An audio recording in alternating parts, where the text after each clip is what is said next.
നമസ്കാരം എന്റെ എല്ലാ പ്രിയപ്പെട്ട മലയാളി പ്രേക്ഷകർക്കും ഖോട്ട് ഈശ്വരനിലേക്ക് സ്വാഗതം. ഇന്ന് ഈ വേദിയിലെത്തുന്നത് ഒരു ജോത്സ്യനാണ്. അദ്ദേഹം ജ്ഞാനിയാണോ അതോ വ്യാജനാണോ?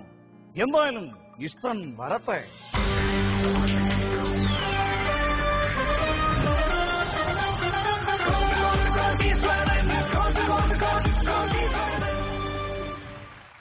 നമസ്കാരം. നമസ്കാരം. നമുക്ക് തുടങ്ങാമല്ലോ.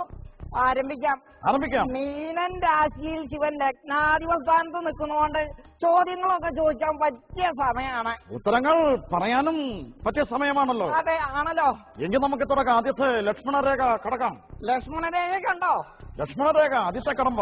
ലക്ഷ്മണരേഖ കടക്കാൻ എന്റെ ഒരു ശിഷ്യൻ ലക്ഷ്മണൻ ഇവിടെ വന്നിട്ടുണ്ട്. അവനായിരിക്കും കുറച്ചും കൂടെ ഉത്തമം. ജോൾസൺ എന്ത് പറഞ്ഞാലും ശരി, ഒരു സഹായിയെ ഈ ഗെയിമിൽ അനുവദിക്കുന്ന പ്രശ്നമില്ല. നമുക്ക് ഗെയിമുമായിട്ട് മുന്നോട്ട് പോകാം.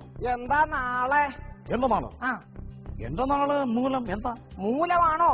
എങ്കിൽ മൂലം നക്ഷത്രക്കാർക്ക് കുറച്ചു കാലമായിട്ട് കുറച്ച് മോശം സമയമാണ്. ഇനിയിപ്പോ അത് അനുവദിച്ചില്ലെങ്കിൽ മൂലക്കിരിക്കേണ്ടി വരും. കാരണം നമ്മൾ മനസ്സറിഞ്ഞൊന്ന് ശപിച്ചാലേ അതിന്റെ തിക്തഫലം താങ്കൾക്കായിരിക്കും നേരിടേണ്ടി വരിക. ഏതോ ഞാൻ ഈ ശിഷ്യനെ അനുവദിച്ചില്ലെങ്കിലോ? അങ്ങനെയും വരാം. കാരണം പലർക്കും അനുഭവം ഉണ്ടായിട്ടുണ്ടേ. അയ്യോ, എങ്കിൽ വിളിച്ചോളൂ. ഇനിയിപ്പോ എനിക്ക് അങ്ങനെ ഒരു ശാപം ഏറ്റുവാങ്ങിയിട്ട് ഈ പ്രോഗ്രാമായിട്ട് ഈ ഗെയിമായിട്ട് മുന്നോട്ട് പോകണ്ട. അപ്പൊ അങ്ങനെയാണെങ്കിൽ എന്റെ ശിഷ്യനെ വിളിക്കാലോ. ശിഷ്യനെ ധൈര്യമായിട്ട് വിളിച്ചോ. ലക്ഷ്മണ